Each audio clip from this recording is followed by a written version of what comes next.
పాటం వల్ల స్ట్రాంగ్ రూమ్లోకి నీరు వచ్చినట్లు అధికారులు అనుమానిస్తున్నారు. మైలవరం నియోజకవర్గానికి సంబంధించిన ఈవీఎంలను స్ట్రాంగ్ రూమ్లో భద్రపరిచారు. ఆ గదిలోనే వర్షపు నీరు చేరినట్లు సమాచారం. వెంటనే అధికారులు రూమ్ను పరిశీలన చేసి అవసరమైన చర్యలు చేపట్టారు.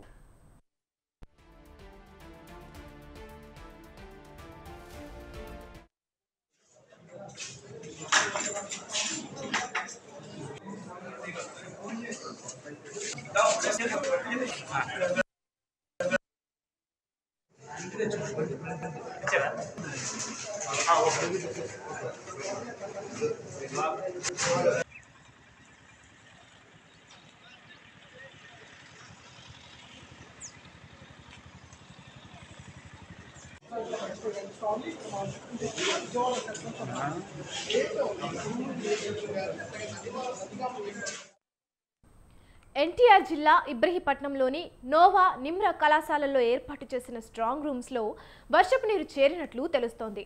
నిన్న కురిసిన వర్షానికి పైకప్పు నుంచి నీరు కింద పడటం వల్ల స్ట్రాంగ్ రూమ్లోకి నీరు వచ్చినట్లు అధికారులు అనుమానిస్తున్నారు.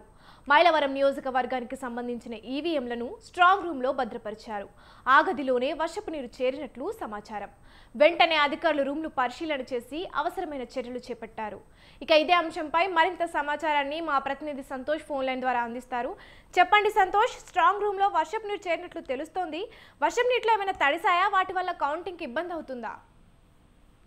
అదిక ఏదైతే ఏపీలో పార్లమెంట్ అసెంబ్లీ స్థానాలకు సంబంధించినటువంటి మే 13వ తేదీన పోలింగ్ అనంతరం కూడా ఈవీఎం మిషన్లు అయితే కనుక స్ట్రాంగ్ రూమ్ లో భద్రపరచడం కూడా జరుగుతూ ఉంది. అయితే భద్రపరిచిన అనంతరం కూడా అక్కడ భద్రత కట్టుదిట్టంగా ఏర్పాట్లు చేయడం కూడా జరిగింది. అయితే ముఖ్యంగా ఏదైతే స్ట్రాంగ్ రూమ్లు ఉంటాయో ఆ రూమ్లు సైతం కూడా వెబ్ క్యామ్స్ కూడా అమర్చడం జరిగింది. అయితే ముఖ్యంగా 2 రోజుల నుంచి పడుతున్నటువంటి వర్షాలకు గాను ఏదైతే పై నుంచి కూడా ఇక స్లాబ్ లో నుంచి వాటర్ నీరు కారుతున్న అనుమానాలు అయితే కనుక వ్యక్తం చేసిన పరిస్థితులు కూడా కనబడతా ఉన్నాయి. ఈ యొక్క స్ట్రాంగ్ రూమ్ లో ఈవీఎం మిషన్ లో భద్రపరిచిన ఆ రూముల్లోనే ఈ యొక్క వర్షపు నీరు చేరుతుందన్న దానిపై అయితే కనుక అధికారులు వెంటనే అప్రమత్తం అవుతున్నా కూడా పరిస్థితులు కూడా కనబడతా ఉన్నాయి. ఎక్కడ కూడా ఈవీఎం మిషన్ లో ఇబ్బంది కలగకుండా జాగ్రత్తలు వహించాలంటూ కూడా అధికార యంత్రాంగం నుంచి కూడా ఆదేశాలు వస్తున్న పరిస్థితులు కూడా కనబడతా ఉన్నాయి. ఇక ఎన్టీఆర్ జిల్లాకు సంబంధించినటువంటి ఈవీఎం మిషన్లు చూసుకున్నట్లయితే కనుక ఏదైతే ఇబ్రహీంపట్నంలో ఉన్నటువంటి ఒక కాలేజీలో అయితే స్ట్రాంగ్ రూమ్లు అనేది కూడా భద్రపరచడం జరుగుతూ ఉంది. ఈ యొక్క స్ట్రాంగ్ రూముల్లో వర్షపు నీరు చేరకుండా కూడా అధికారులు జాగ్రత్త వహించాలంటూ కూడా ఇక కలెక్టర్ ఆదేశాలు జారీ చేయడం కూడా జరుగుతోంది. ఈవీఎం మిషన్లకి ఎటువంటి ఇబ్బందులు తలెత్తకుండా కూడా చూసుకోవాలంటూ కూడా ఆదేశాలు చేస్తూనే ఉన్నారు. ఇక ముఖ్యంగా స్ట్రాంగ్ రూమ్ లోకి వర్షపు నీరు ఏదైతే చేరితే మాత్రం అక్కడ ఉన్నటువంటి ఈవీఎం మిషన్లు అయితే కనుక వేరొక రూమ్ కి తరలించే విధంగా కూడా ఏర్పాట్లు చేసుకోవాలంటూ కూడా తగిన సూచనలు అనేది కూడా చేస్తా ఉన్నారు. పై ఉన్నత స్థాయి అధికారులు అయితే కనుక ఎప్పటికప్పుడు మానిటరింగ్ చేసేందుకు కూడా ఇటు కంట్రోల్ రూమ్ ఏర్పాటు చేసి అక్కడి నుంచి కూడా మానిటరింగ్ చేసిన పరిస్థితులు కూడా కనబడతా ఉన్నాయి. అయితే ఇక ఎడతెరపు లేని వర్షాలు పడితే మాత్రం అక్కడ తీసుకోవాల్సినటువంటి జాగ్రత్తలపై అయితే కనుక దృష్టి పెట్టాలంటూ కూడా ఇటు ఉన్నత స్థాయి అధికారులు కింద స్థాయి అధికారులకు అయితే కనుక ఆదేశాలు జారీ చేసిన పరిస్థితులు కూడా ఉన్నాయి. Right, thank you Santosh.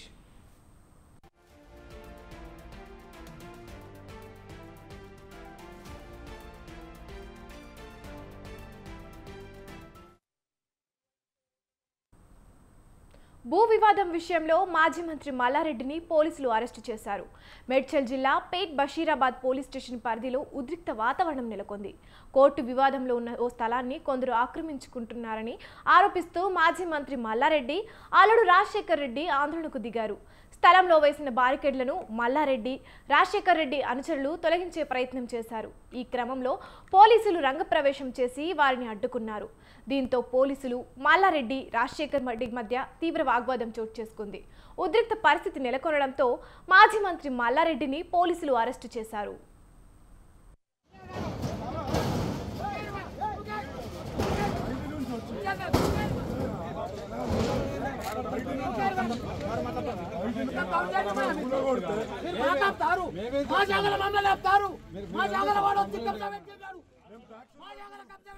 Hyderabad Suchitra పరిధిలోని సర్వే నెంబర్ 82లో మాజీ మంత్రి మల్లారెడ్డికి ఇతరులకు మధ్య భూ వివాదం నెలకొంది. ఈ క్రమంలో తమ భూమిని కబ్జా చేస్తున్నారంటూ ఎమ్మెల్యే మల్లారెడ్డి ఆగ్రహం వ్యక్తం చేశారు. భూమి చుట్టూ అక్రమంగా ఫెన్సింగ్ వేశారని, దానిని తొలగించాలని అనుచరులను ఆదేశించారు. ఈ క్రమంలో ఉద్రిక్తత చోటు చేసుకుంది.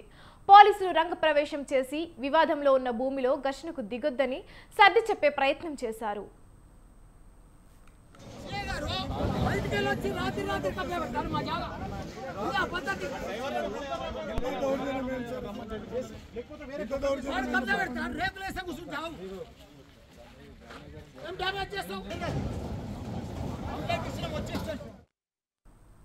తమ భూమిలో ఫెన్సింగ్ వేస్తే చూస్తూ ఎలా ఊరుకున్నారంటూ పోలీసులతో మల్లారెడ్డి వాగ్వాదానికి దిగారు. కేసు పెడితే పెట్టుకోండి, నా స్థలాన్ని కాపాడుకుంటానంటూ ఆగ్రహం వ్యక్తం చేశారు. పోలీసుల ముందే మల్లారెడ్డి అనుచరులు ఫెన్సింగ్ ను కూల్చివేశారు.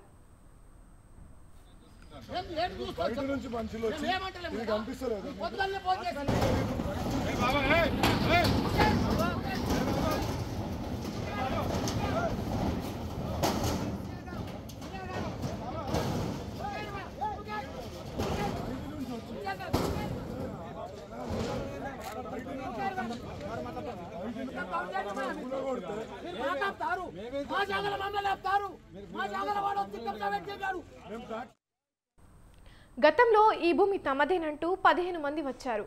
400 గజాల చొప్పున 1.11 ఎకరాల భూమిని కొన్నామని చెప్పారు. కోర్టు కూడా తమకు అనుకూలంగా తీర్పు ఇచ్చిందని 15 మంది తెలిపారు. స్థలంపై కోర్టు ఆర్డర్ ఉన్నందున ఎలాంటి గొడవలు చేయొద్దని ఇరు వర్గాలకు పోలీసులు సర్ది చెప్పారు. సమస్యను సామరస్యంగా పరిష్కరించుకోవాలని ఇరు వర్గాలకు పోలీసులు సూచించారు.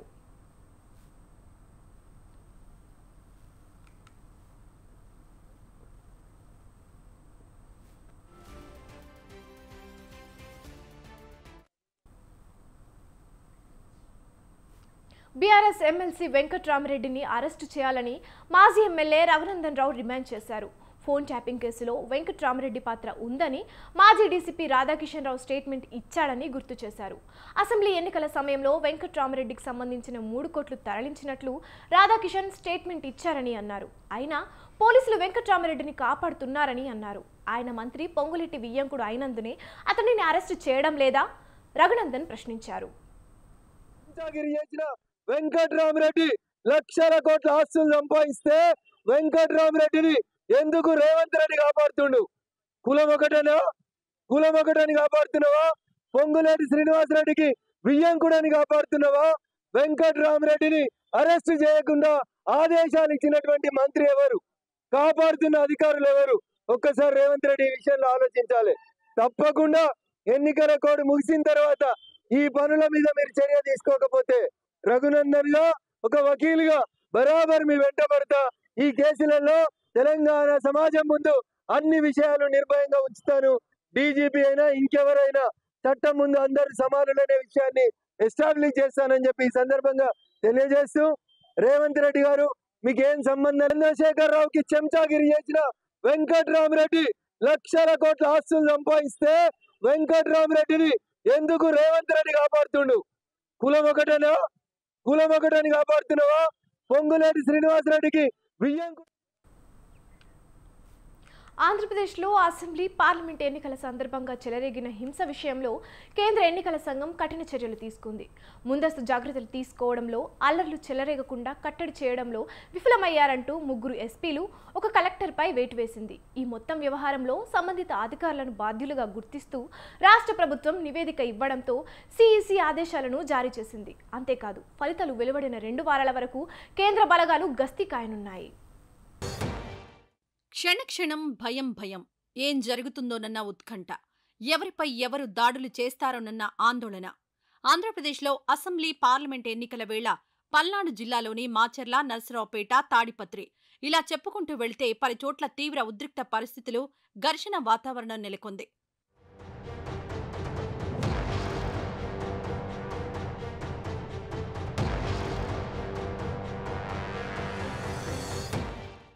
కారణాలేవైనా పోలింగ్ సందర్భంగా ఓటింగ్ అయిపోయిన తర్వాత కూడా రాళ్లు రువ్వుకోవడమే కాదు, వాహనాల ధ్వంసం, నేతలపై దాడులతో బయటకు రావాలంటేనే భయం అనే పరిస్థితులు పలుచోట్ల తలెత్తాయి. దీపక్ మిశ్రా అనేటువంటి రిటైర్డ్ అధికారి, ఐపీఎస్ అధికారి ఎన్నికల పర్యవేక్షకుడుగా వచ్చాడు. అతను వచ్చిన దగ్గర నుంచి బెజవాడలో దిగాడు. కాలు పెట్టిన దగ్గర నుంచి తెలుగుదేశం పార్టీతో చట్టాపట్టాలేసి తిరిగేటువంటి రిటైర్డ్ ఐపీఎస్ అధికారులందరి దగ్గరికి, విష్ణువర్ధన్ అని చెప్పిన గుంటూరులో ఒక అధికారి ఉన్నాడు, అతని దగ్గరికి అర్ధరాత్రి పూట చీకట్లో ఎందుకు వెళ్ళాడు అన్నారు. అతనితో తెల్లవారులు ఎందుకు కూర్చున్నాడు? ఏం పార్టీ చేసుకున్నారు? ఆ పార్టీలో ఏం మాట్లాడుకున్నారు? ఎక్కడి నుంచి ఆదేశాలు తీసుకున్నారు? ఇవన్నీ కూడా మాకు సందేహాలంటే ఎందుకు వెళ్ళావు, అక్కడ ఏం మాట్లాడుకున్నావు, అతను చంద్రబాబుతో బాగా తరచుగా కలుస్తుంటాడు కదా, ఆ అధికారి ఇంటికి ఎన్నికల అబ్జర్వర్గా వచ్చి ఆ విష్ణువర్ధన్ అధికారి ఇంటికి వెళ్ళి నువ్వేమో అక్కడి నుంచి ఎంతమందిని నువ్వు కలిసావు? రిటైర్డ్ అయిన ఐపీఎస్లు, తెలుగుదేశం పార్టీతో చట్టా పట్టాలేసి తిరిగేటువంటి రిటైర్డ్ ఐపీఎస్ ఆఫీసర్ల ఇంటికి ఎంతమందికి నువ్వు వెళ్ళావు? కాల్ డేటా ఏంటి తీయాల్సిన అవసరం ఉంది. గవర్నర్ గారు చెప్పాం, కాల్ డేటా కూడా తీయించండి. ఎంతమంది జిల్లా ఎస్పీలను బెదిరిస్తున్నాడు, థ్రెటన్ చేస్తున్నాడు, తెలుగుదేశం పార్టీకి అనుకూలంగా మీరు పనిచేయమని చెప్తున్నాడు. ఎంత దుర్మార్గం ఉంటే గవర్నర్ గారు కూడా ఆశ్చర్యపోయారు. బొత్స సత్యనారాయణ గారు చెప్పారు, సార్ ఒక సిఐని తెలుగుదేశం పార్టీ వాళ్ళు ఇంతంత రాళ్ళెట్టి కొడితే తలకాయ బయలుపోయి ఆడ హాస్పిటల్లో ఉంటే మంచం మీద ఉన్నవాడిని సస్పెండ్ చేశాడు. ఇది పోలీసు వ్యవస్థ. అయితే ఈ దాడిలో విధ్వంసాలు, ఉద్రిక్త పరిస్థితులకు కారణం కారకులు మీరంటూ ఏపీలోని అధికార విపక్షాలు ఒకరి మీద ఒకరు విమర్శనాస్త్రాలు సంధించుకున్నారు. తప్పు మీదంటూ ఎలక్షన్ కమిషన్ జోక్యం చేసుకోవాలని విజ్ఞప్తులు సైతం చేశారు. ఎప్పుడైతే ప్లేయర్స్ పక్కన అంపైర్ అనేవాడు కొంత ఒక వర్గం వైపు పోతాడో అప్పుడు ఏదైనా జరిగే అవకాశాలు లేవు. మధ్యలో ప్రజలు సఫర్ అవుతారు. ఈ హింసాకాండ జరగడమో దాంట్లో ఆ సెక్షన్ ఆఫ్ పొలిటికల్ ఫోర్సెస్ ఏవైతే ఉన్నాయో డెస్పరేట్గా ఉండి రేపు కౌంటింగ్లో వచ్చే రిజల్ట్స్ చూసి మళ్ళీ డెస్పరేట్ ఇచ్చేసే అవకాశం ఉంది. కాబట్టి భద్రంగా దాన్ని ఏమంటారు తగినన్ని బలగాలు కావాలని గవర్నమెంట్ వాళ్ళు ఫీల్ అయి పెట్టిండొచ్చు. బహుశా చీఫ్ సెక్రటరీ గారు వాళ్ళ అడ్మినిస్ట్రేషన్ వాళ్ళు చూసుకునేది. మా కోరిక కూడా అదే, ఈవెన్ ప్లే గ్రౌండ్ క్రియేట్ చేయాలా. మేము లేము అధికారంలో, ఇప్పుడు అధికారంలో లేమంటే టెక్నికల్లీ ఉండొచ్చు కానీ బట్ ప్రాక్టికలీ ఏసీ పరిధిలో పనిచేస్తుంది. కాబట్టి మేము ఫర్వెంట్ రిక్వెస్ట్ అండ్ ఖచ్చితమైన డిమాండ్ ఏంటంటే ఎలక్షన్ కమిషన్ ఆబ్జెక్టివ్గా పనిచేసి ఒక సెక్షన్కు మాత్రమే కొమ్ముకు వస్తున్న ఒక రాజకీయ శక్తి కంటే టీడీపీ ఆ కూటమి కొమ్ము కాస్తున్న ఎన్నికల కమిషన్ వర్గాలు కానీ అధికారులు కానీ ఎవరు అంటే వాళ్ళను పక్కన పెడితే everything will fall in line, set right అవుతుంది. పోలింగ్ సందర్భంగా రాష్ట్రంలోని కొన్ని చోట్ల జరిగిన ఘర్షణలు, అల్లర్లపై కేంద్ర ఎన్నికల సంఘం సీరియస్గా స్పందించింది. ఏపీ సీఎస్తో పాటు డీజీపీ వ్యక్తిగతంగా హాజరై వివరణ ఇవ్వాలంటూ ఆదేశించింది. దీంతో హస్తన వెళ్లిన Andhra Pradesh CS Jawahar Reddy, DGP Harish Kumar Gupta, CEC Rajiv Kumar, కమిషనర్లు జ్ఞానేష్ కుమార్, సుఖ్బీర్ సింగ్ సంధుల ముందు హాజరయ్యారు.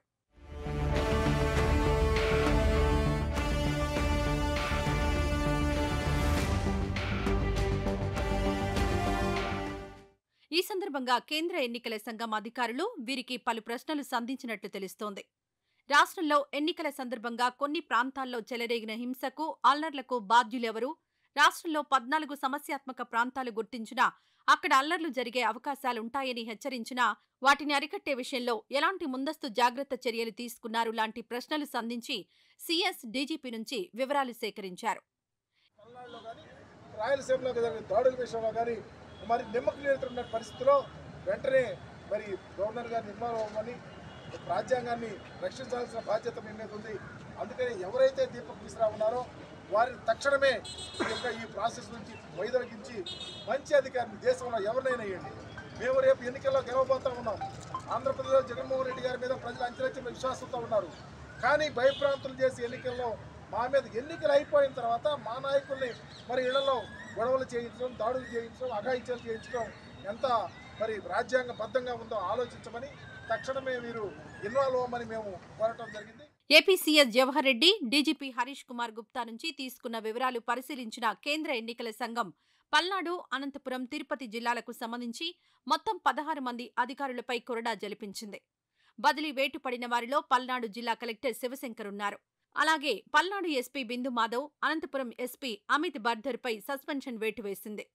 తిరుపతి ఎస్పీ కృష్ణకాంత్ పటేల్ను బదిలీ చేసింది. వేటు పడిన వారిలో ఒక కలెక్టర్, 3 ఎస్పీలతో పాటు పల్నాడు జిల్లాకు చెందిన గురజాల డీఎస్పీ పల్లపు రాజు, నర్సరావుపేట డీఎస్పీ విఎస్ఎన్ వర్మ ఉన్నారు.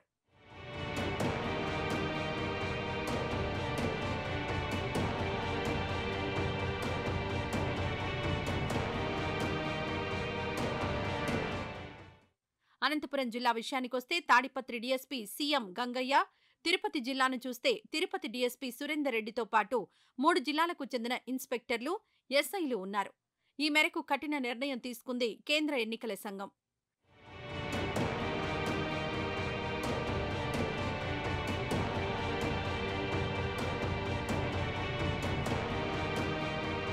ఈ 16 మందిపై శాఖాపరమైన విచారణ జరిపించాలని ఆదేశించింది సీఈసీ.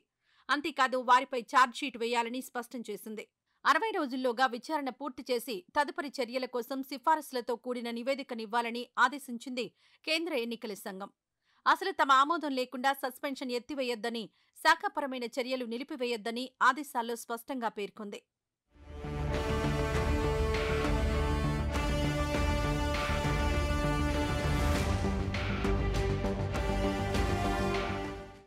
మరోవైపు ఫలితాల అనంతరం కూడా పలుచోట్ల హింస చెలరేగే అవకాశం ఉందని ఆందోళన వ్యక్తం చేశారు ఎన్నికల సంఘం అధికారులు. దీంతో రాష్ట్రంలో ఉన్న 25 కంపెనీల కేంద్ర సాయుధ బలగాలను ఫలితాలు వెలువడిన 2 వారాల వరకు కొనసాగించాలని కేంద్ర హోంశాఖను సైతం ఆదేశించింది సీఈసీ.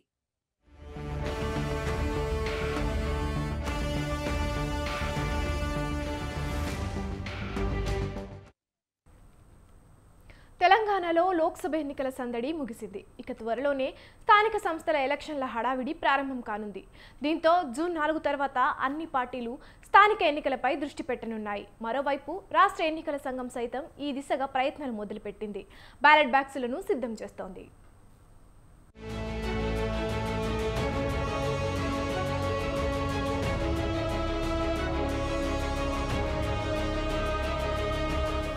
రాష్ట్రంలో పార్లమెంట్ ఎన్నికల హడావుడి ముగిసింది. జూన్ 4న ఎంపీ ఎన్నికల ఫలితాలు వెలువడనున్నాయి. ఏ పార్టీ పైచేయి సాధించింది, ఏ పార్టీ ఎంపీ ఎన్నికల్లో విఫలమైంది అన్నది అతి త్వరలోనే తేలిపోనుంది. మొత్తంగా ప్రజల తీర్పు ఈవీఎంలలో నిక్షిప్తం కావడంతో ఇక రాజకీయ పార్టీల దృష్టి త్వరలోనే జరగనున్న స్థానిక సంస్థల ఎన్నికలపైకి మళ్లింది.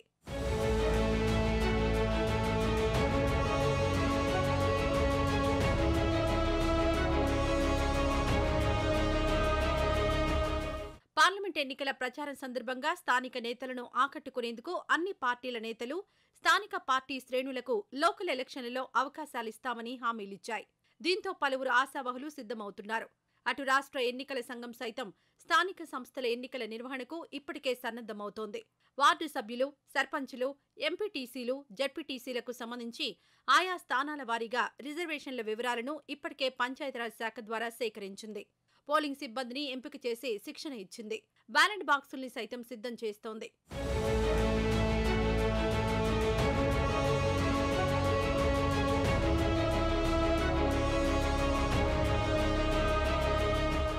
రాష్ట్రంలో పార్లమెంట్ ఎన్నికలు పూర్తి కావడంతో ఇక స్థానిక సంస్థల ఎన్నికల నిర్వహణపై రాష్ట్ర ప్రభుత్వం నిర్ణయం తీసుకోవాల్సి ఉంది. అయితే ఎన్నికల నిర్వహణకు ముందుగా బీసీ రిజర్వేషన్లపై స్పష్టత రావాల్సి ఉంది. జూన్ 4 వరకు ఎన్నికల కోడ్ అమల్లో ఉంటుంది. అయితే ఆ తర్వాత రాష్ట్ర ప్రభుత్వం ఆదేశిస్తే బీసీ కమిషన్ 2-3 నెలల్లో అభిప్రాయ సేకరణ, ఇంటింటి సర్వే నిర్వహించి నివేదికను సమర్పించే అవకాశం ఉంది. ఆ తర్వాత సంబంధిత రిపోర్టును రాష్ట్ర ప్రభుత్వం ఆమోదించి రిజర్వేషన్లు ఖరారు చేసి రాష్ట్ర ఎన్నికల సంఘానికి తెలియజేస్తుంది. దాని ఆధారంగా ఎన్నికలు జరపనున్నారు.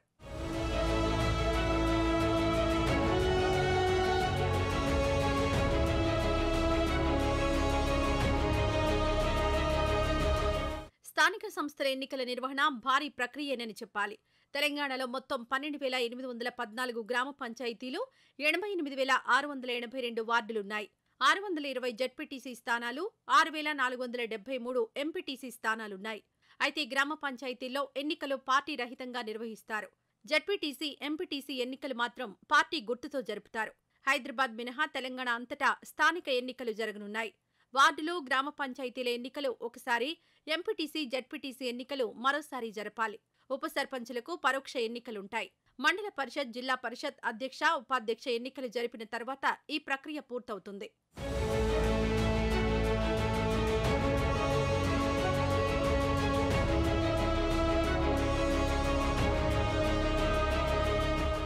ఇప్పటికీ రాష్ట్రంలో సర్పంచుల పదవీకాలం ఈ ఏడాది ఫిబ్రవరి నాటికి పూర్తయింది. ఎంపీటీసీ, జడ్పీటీసీ సభ్యుల పదవీకాలం జూలై 3న ముగియనుంది. దీంతో ఆలోపు ఎన్నికలు పూర్తి చేస్తే కొత్త సభ్యులు, పాలక వర్గాలు బాధ్యతలు చేపడతాయి. అప్పటిలోగా ఎన్నికలు జరగకపోతే మండల, జిల్లా పరిషత్తులకు సైతం ప్రత్యేక అధికారులను నియమించాల్సి ఉంటుంది.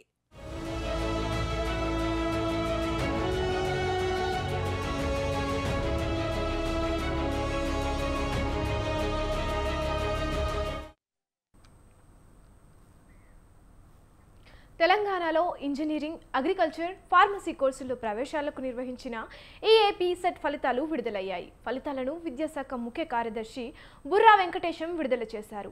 అగ్రికల్చర్, ఫార్మసీలో 89.66% ఉత్తీర్ణత నమోదైంది. ఇందులో అమ్మాయిలు 90.18%, అబ్బాయిలు 88.25% ఉత్తీర్ణత సాధించడం జరిగింది. ఇక ఇంజనీరింగ్ స్ట్రీమ్లో 74.98% ఉత్తీర్ణత నమోదైంది. ఇందులో అమ్మాయిలు 75.85%, అబ్బాయిలు 74.98% ఉత్తీర్ణత సాధించారు. ఇది ఫస్ట్ ఎప్సెట్. ఇంతకుముందు అంతా ఎంసెట్ అనేవాళ్ళం. This is first time we are calling EAPCET. Medical నీట్లోకి వెళ్ళిపోయింది కాబట్టి సో ఈ ఇయరే మనం జీవో మార్చి EAMCET has become EAPCET. So first EAPCET to be released results ఇప్పుడు మనం పెట్టుకున్నాం. సో 21 ఫిబ్రవరి రోజు మనం నోటిఫికేషన్ ఇచ్చి 134 సెంటర్స్ తెలంగాణలోను, 31 సెంటర్లు ఆంధ్రప్రదేశ్లోను, బికాస్ కంబైన్డ్ అడ్మిషన్ ప్రొసీజర్ ఉంటుంది కాబట్టి ఈ సంవత్సరం వరకు. సో 34 సెంటర్స్ అక్కడ, 31 సెంటర్స్ అక్కడ కూడా పెట్టాం. 134 Telangana, 31 Andhra. So agriculture, pharmacy ఏమో 7th to 8th agriculture, pharmacy exams conduct చేశారు. సో దీంట్లో 81,379 మంది తెలంగాణలోను, 10,254. అగ్రికల్చర్, ఫార్మసీ కోర్సుల ప్రవేశ పరీక్షలకు 91,633 మంది విద్యార్థులు హాజరు కాగా 82,163 మంది విద్యార్థులు ఉత్తీర్ణులయ్యారు. అదే ఇంజనీరింగ్ విభాగంలో 2,40,618 విద్యార్థులు పరీక్షకు హాజరు కాగా 1,80,424 మంది ఉత్తీర్ణత సాధించారు. ఇంజనీరింగ్లో మొదటి 2 ర్యాంకులు ఏపీ విద్యార్థులు సాధించడం విశేషం. ఇంజనీరింగ్లో మొదటి ర్యాంకు ఎస్ జ్యోతిరాదిత్య, 2వ ర్యాంకు హర్ష, 3వ ర్యాంకు రిషిశేఖర్ శుక్లా, 4వ ర్యాంకు సందేశ్, 5వ ర్యాంకు సాయి యశ్వంత్ రెడ్డి సాధించారు.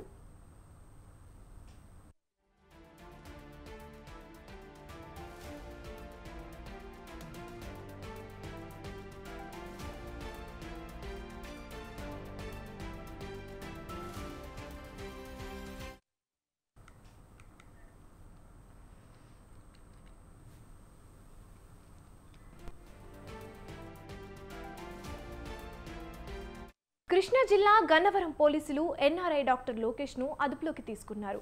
గత రాత్రి ఆయన సీఎం జగన్ను అడ్డుకునేందుకు విమానాశ్రయానికి వచ్చారని పోలీసులు చెబుతున్నారు. రాత్రి ఢిల్లీ వెళ్లేందుకు ఆన్లైన్లో టికెట్ బుక్ చేసుకున్నానని, దాని ప్రింట్ కోసం విమానాశ్రయానికి వచ్చినట్లు లోకేష్ చెప్పారు. ఈ నేపథ్యంలోనే ఆయనకు ఛాతీ నొప్పి రావడంతో విజయవాడ ఆయుష్ ఆసుపత్రికి తరలించి చికిత్స అందిస్తున్నారు.